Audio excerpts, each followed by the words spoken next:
Shalom, shalom, shalom, bien-aimé, shalom. Alléluia. Je suis encore présent ce soir par la grâce de Dieu.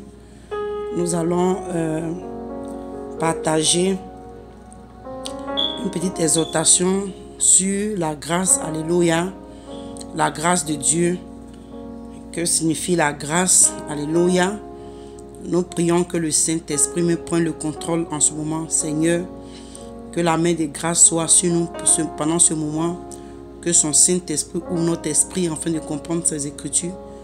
Merci Jésus pour ta présence. Merci pour ton Saint-Esprit. Au nom de Jésus-Christ de Nazareth. Amen. Shalom bien-aimé. Je viens encore à travers cette vidéo. Excusez-moi. Pour encore nous encourager et nous aider à mieux comprendre. Alléluia. Je voulais parler ce soir de la grâce. Alléluia. La grâce.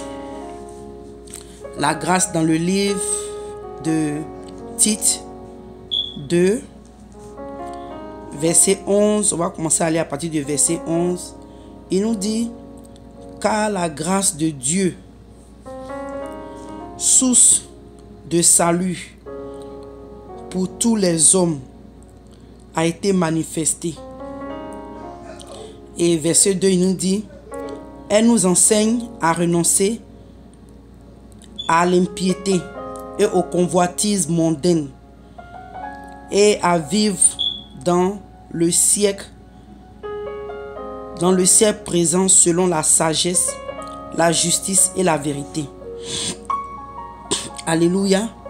On comprend ici que c'est ce que la grâce de Dieu, alléluia, nous enseigne à pratiquer. Parce qu'aujourd'hui, il y a beaucoup de messages sur la grâce. Il y a des gens qui disent qu'aujourd'hui, c'est par la grâce que nous sommes sauvés. Donc, à cause du fait que nous sommes sauvés par la grâce, on ne doit pas travailler sur notre salut. Alléluia. Les gens pensent que, bon, comme on est sauvé par la grâce, nous pouvons vivre comme nous voulons. Et quand on meurt, on va aller au paradis. Alléluia.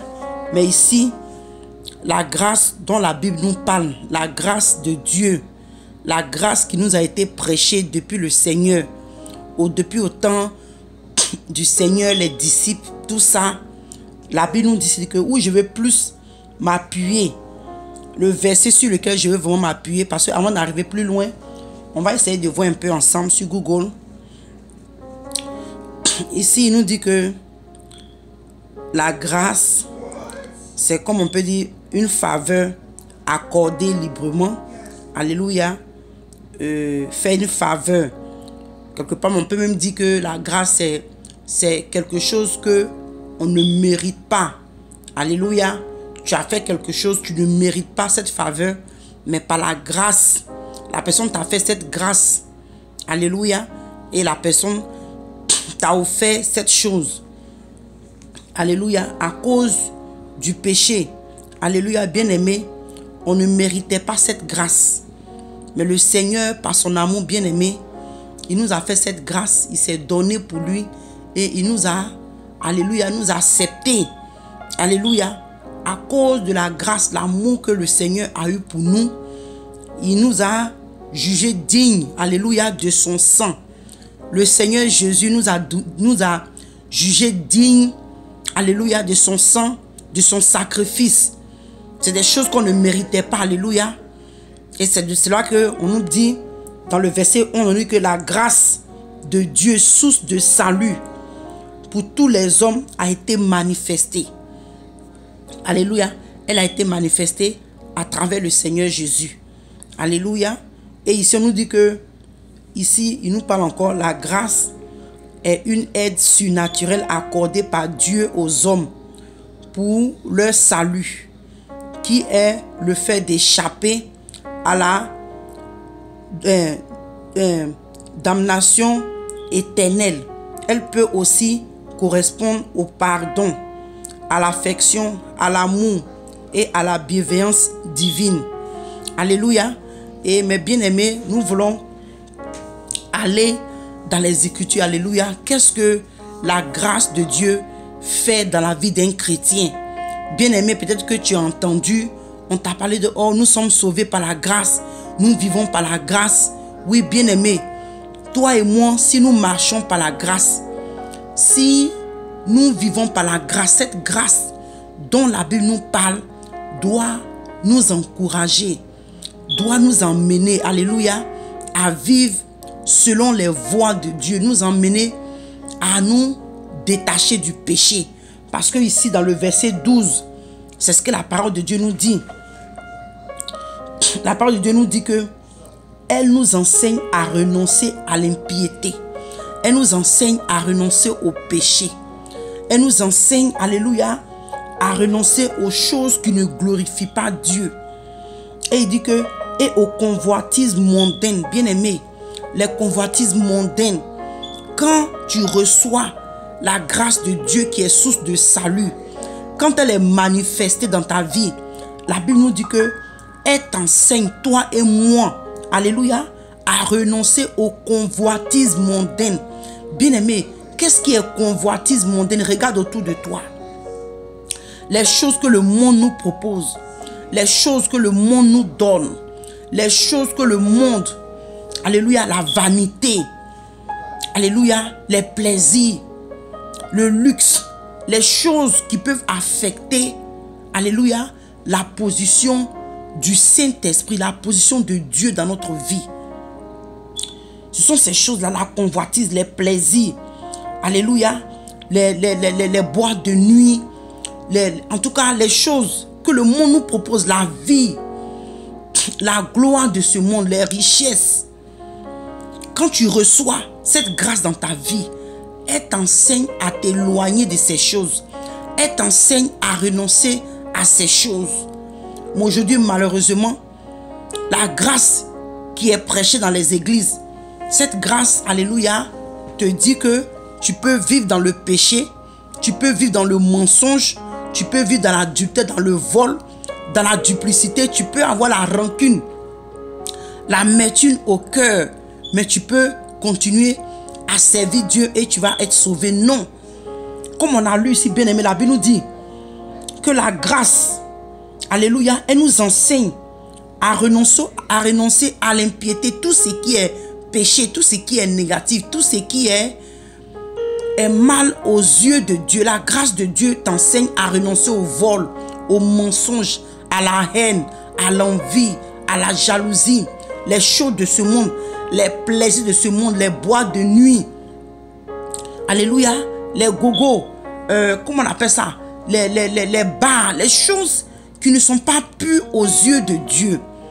La fornication, l'impudicité, le vol, la rancune, l'amertume, la haine, la méchanceté, la sorcellerie. C'est que c'est des choses. C'est ce que la grâce de Dieu te fait. Et il dit, et à vivre dans le siècle présent, selon la sagesse, la justice et la piété. Bien-aimé, la grâce de Dieu, elle t'enseigne à vivre dans la pureté. Elle t'enseigne à vivre dans l'obéissance de la parole de Dieu. La grâce, alléluia, dont la Bible nous parle ici, elle t'enseigne, alléluia, à vivre la sanctification. Parce que quand elle est manifeste dans ta vie, elle te fait réaliser combien de fois tu ne t'es pas digne. Alléluia, tu ne t'es pas digne de recevoir de Dieu. Mais à cause de ce que Dieu t'a fait, cette faveur, cette grâce qui t'a accordée, alléluia, bien-aimé, cette grâce-là te fait comprendre que, je ne méritais pas cela, mais comme Dieu m'a fait grâce, il s'est manifesté dans ma vie, je veux plaire à Dieu.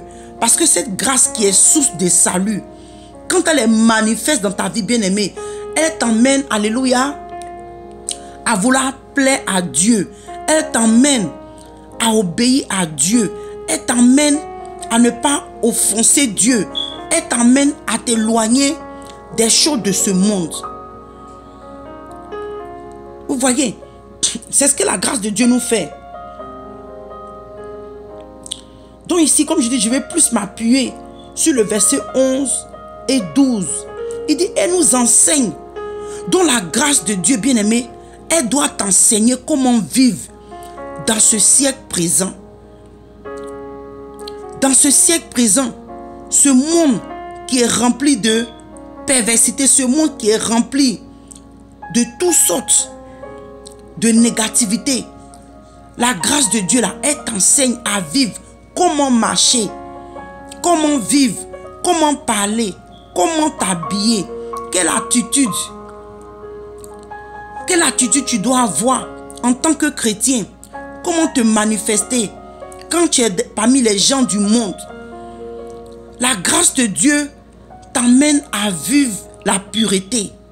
La grâce de Dieu t'emmène, alléluia, elle t'enseigne la vie, elle t'enseigne les choses de Dieu. La grâce de Dieu t'enseigne les voies de la piété, les voies de la vérité, les voies de la sainteté.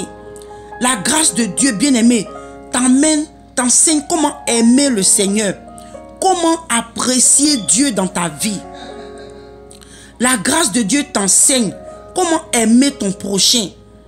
Parce que, bien-aimé, si nous comprenons la signification de la grâce, bien-aimé, nous allons mieux chercher à servir Dieu. Parce que c'est quelque chose qu'on ne méritait pas.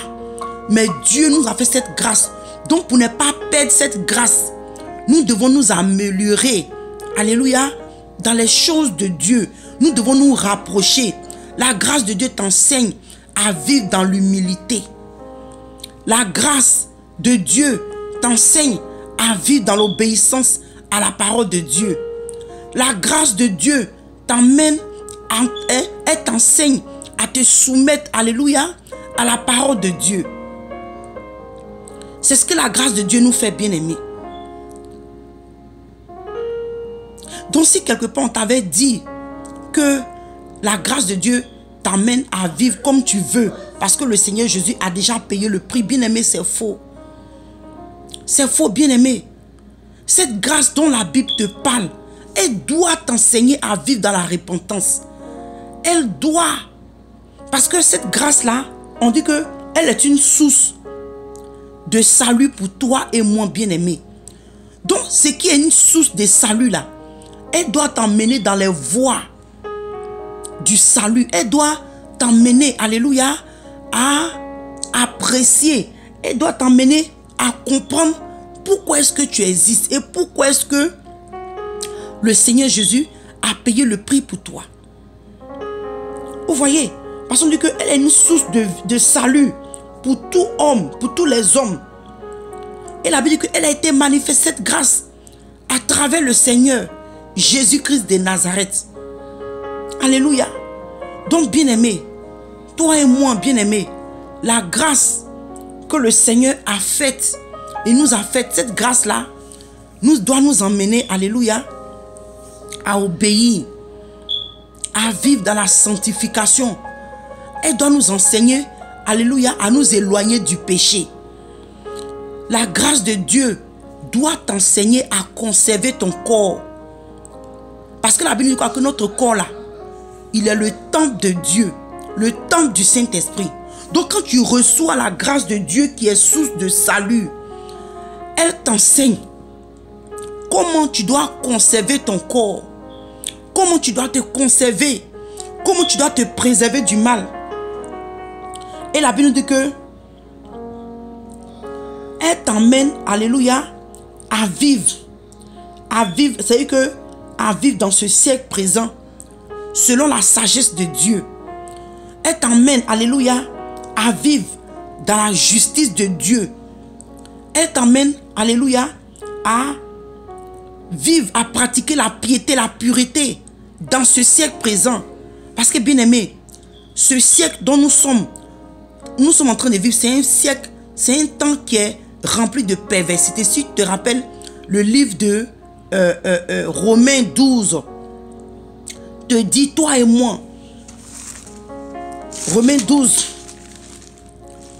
te dit, toi et moi, bien-aimé, il dit, ne vous conformez pas, alléluia, ne vous conformez pas à au siècle présent, mais soyez transformés par le renouvellement de l'intelligence, afin que vous discerniez quelle est la volonté de Dieu, ce qui est bon et agréable. Bien-aimés, vous voyez, la grâce de Dieu, toi et moi là, elle doit nous enseigner à ne pas nous conformer à ce siècle présent. Comment est-ce que ce siècle présent vit? Quelles sont les attitudes, le comportement, les raisonnements, les réactions de ce siècle présent?